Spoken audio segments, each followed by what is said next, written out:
วันนี้เช้าวันใหม่เรามาตามติดลูกสาวกันต่อเลยค่ะความสนของตอนเช้า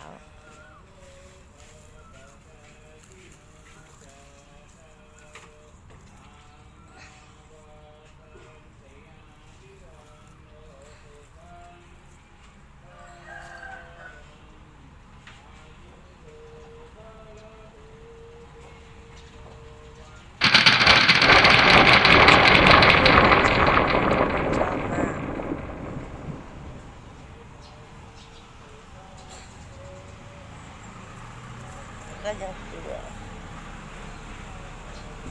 มองหาอะไรคะมองหาอะไรคะมองหาอะไรคะ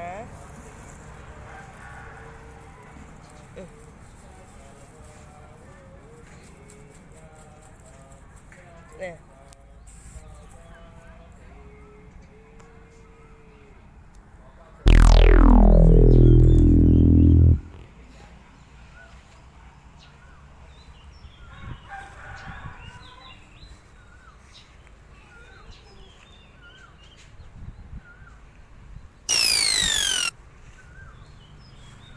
ไปแล้วไปแล้ว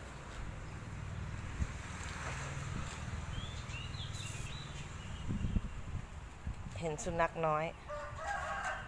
พองเลยค่ะ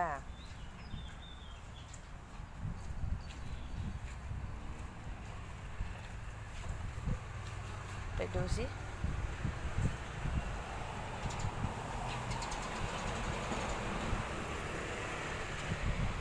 หายไปไหนแล้ว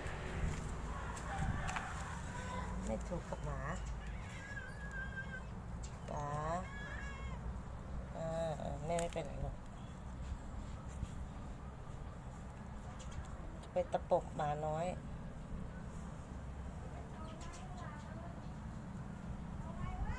จ๋ามาลูกมาไม่ทำเขาออกมาเร็วมาลูกมายอมนะ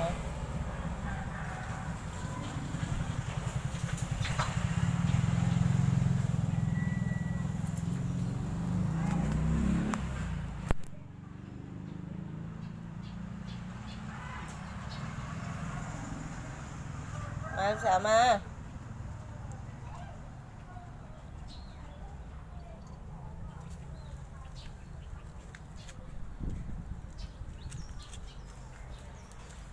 ไม่ถูกกับหมา